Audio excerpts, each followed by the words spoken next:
Thanks so much for having me. This is called Women on Film. Christine, you're in the big leagues now. Your little ovarian cyst and my apologies. So ornamental with your long strides and your voluntary. You had slumped posture but legs like Millie, who later went mad, the actress I mean, on TV. When you see a pregnant woman, are you nervous she will give birth to you?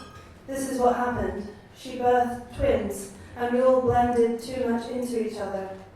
But the colours of the sky and the land were still distinct. It was almost a sanctuary, while Carol kept getting nosebleeds from living and had to be kept away.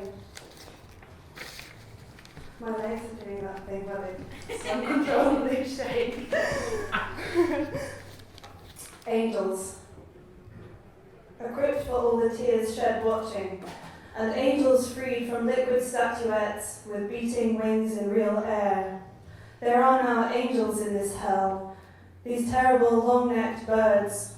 We learned how to become more ourselves and each other from angels. They grew like vines from wire and light, were always descending in a minor scale. We were always crying for our own lives, and all that was missing, exiled, condensing hurt into hunger, hunger into disavowal. This is a quote from Muriel Rukeyser. Everywhere one learns forever that the most real is the most subtle, and that every moment may be the most real. Most did not have the money to fund the film of their lives and did not care to, wrote emails, sent each other pictures. Here is a still from the dream of the film of my life. Watch while my hand reaches over myself to touch my other hand. Watch while the table is imagined as long as the road, while the mealtime becomes long as the workday, while the hand becomes a stranger. Watch while we think how our lives could be transformed by digging finally into the crude soil among the blue plastics and the tins. Watch seas outbend back down to river to where the rock held pour, foreshadowing. Sit down again after our long string of day with what an empty purse and what we hold together tense with promised scarcity my slightly larger purse get into debt. Someone peripheral then visits the aquarium, a woman singing along through car windows. The aquarium bursts, and she is chosen to down the contents. A son misses his mother who's gone away. Meanwhile, on Earth, pigeons line the pylons. The Earth swims out to meet the wind farm. Offshore, something is surrounding our bodies, almost entering them. Something eclipses our feeling or makes it more difficult. Though we have come here for clear darkness, to have a thought and take the air, like breath, in through our ears. Crisis, what is it, this effortless adrenal purgage?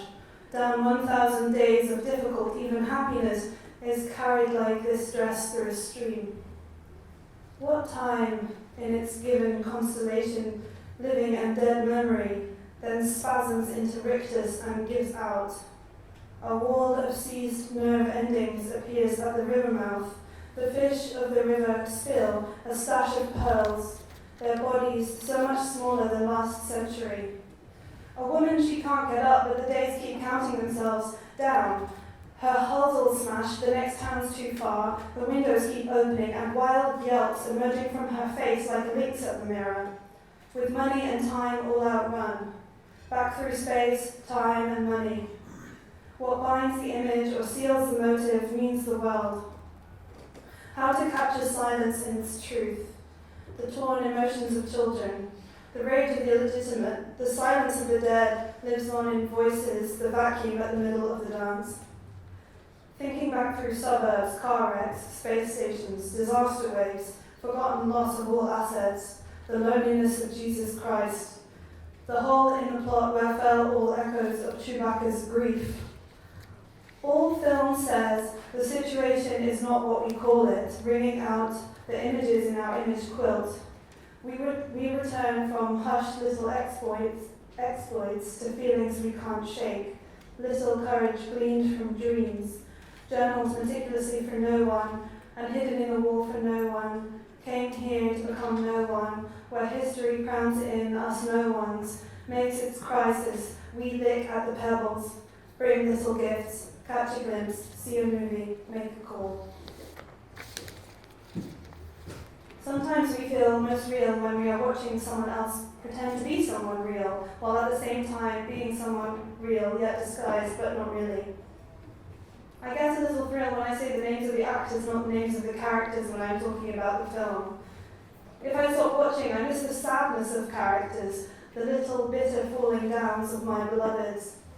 I get to miss my own sadness then, since sometimes it can do us good to be a little lounged, fluttery with hard done by, tearful, and the sensation of draining slowly down the plug hole along with the grey bath water.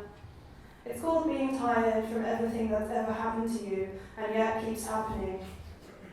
Our dreams can offer escape from our lives and from tiredness, but they are our lives, and sometimes we even dream of the most useless things we do all day, which may be the only things that make us money.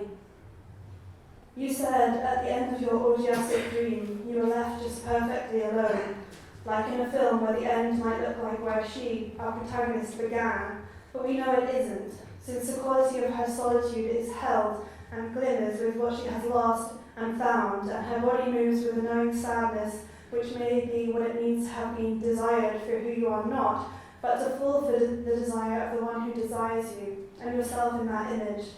But when it ends, you come out somehow clearer, maybe not intact, but with your own wants and sadness, with a body replete not only with memory, but with intent.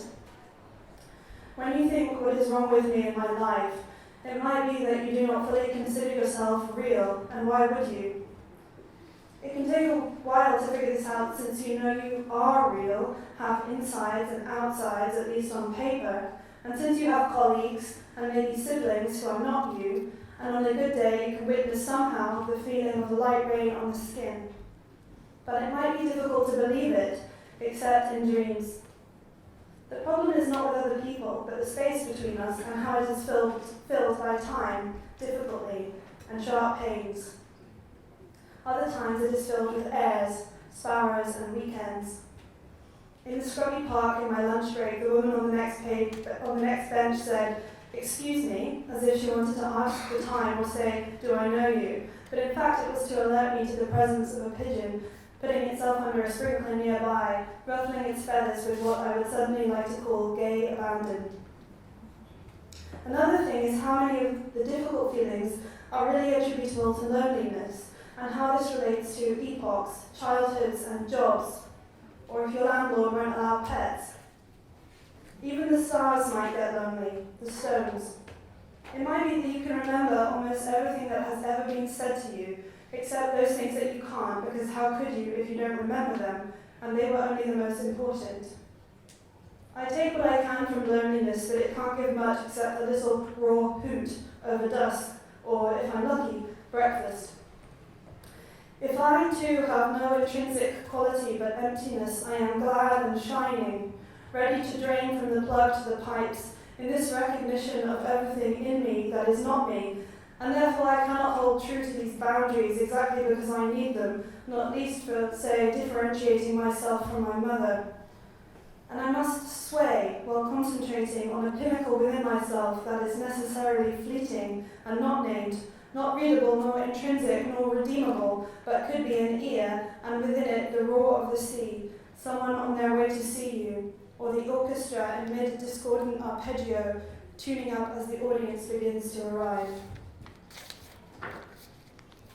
No new worlds and no new sacrifices. No more wise dead children giving us the will to do no different. No paternal love, heat of a dying star. No grief made motive. None of death, no discovery. Nothing a battle and no one a hero. Make more words for old feelings. Make new feelings and with them no islands and nowhere tethering. And for all retelling, then in a bad way for a short walk, no one out there in here telling us he's keeping us safe. us again. The world was invented by men who we love and may ruin our lives. The world was invented by walls built by people all over and then moving on. The walls left to the grasses. The world was invented by grasses. The world was invented by those children, by what happened when the village got a clock. The breeze between our buildings swishing our voices in the dirty air. The world, the work of all seas together and all rivers, or when a king wants a list of all he owns. We, the invention of innumerable people we don't know. To state the obvious, one was what we might call a woman, and she lived in a cave and painted pictures of horses on a wall. How many hands she used, we don't know. Was this the invention of cinema? Actresses get out by going down into their voice. They return through the cracks in the glass, begin to carry everything, all surface, in moments which cling to them, an utter frequency in bursts like a lemon, and where address is uttering. They go down in the body and come back through the voice. The film is theirs in feeling, gesture, sleight of hand. It's no way to survive, the no history of what we call ourselves.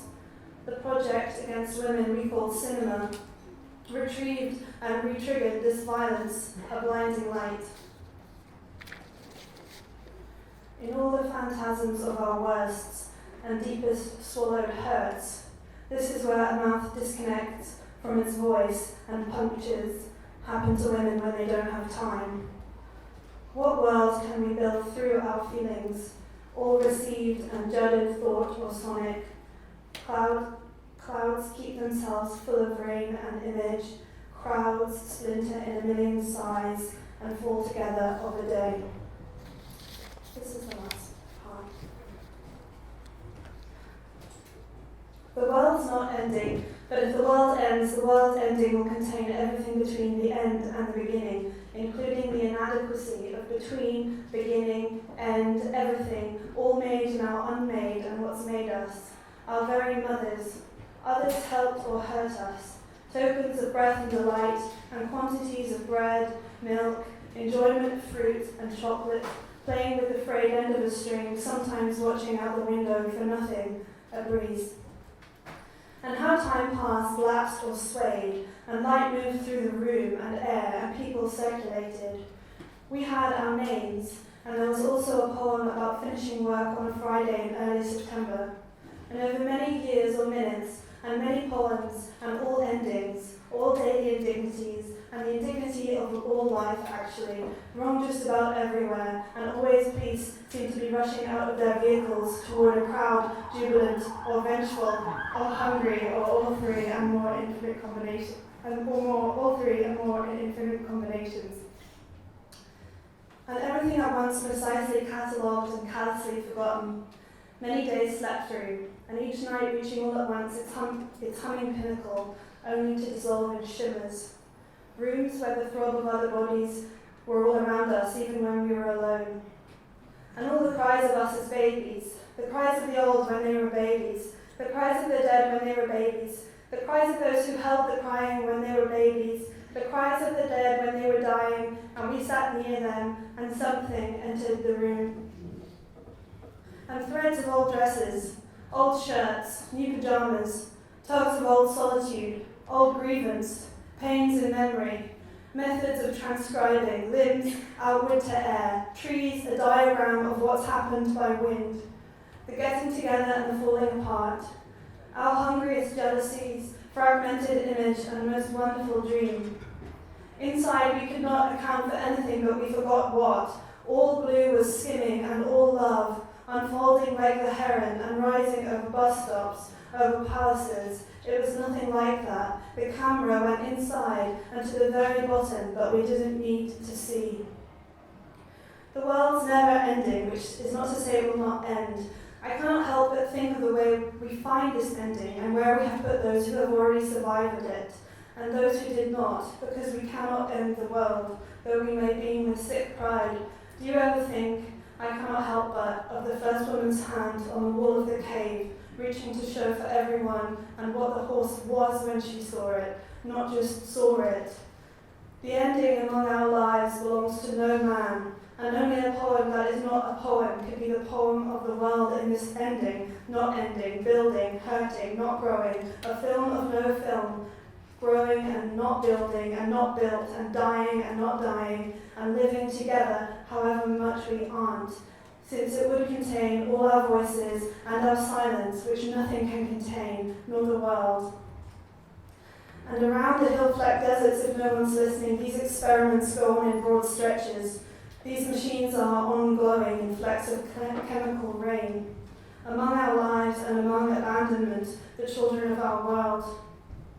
But snow which met snow on the ground and expanded into a depth of softness, I held my arms, the whole world covered in not one single moment, no single life or mouth. Only a scream that reaches the farthest star could be the silence, never silence, of us, the world, where there is no world, not ending. Only a scream that reaches to the furthest star and returns to shatter in silence, no silence, soft, the broken wings of a moth in your hand to show no scream but snowfall. When all said and done, snow fell and flew like a scream, like a shattered moth. Only a rock can flower, can tell of flowering, can tell nothing of rocks, can speak no words for ice. Each new sunk feeling, old rise of longing, caress of dimpled skin, worn out donkey. And the first woman's hand on the wall of the cave was not the first woman's hand, and the wild horse, as it would not submit to flattening, was outrunning, not to be seen, and the woman's hand was showing, horse matters to us. We who are here, nowhere near the beginning, screaming into a desert, a wall, a snowfall, a window, a sky, a scream.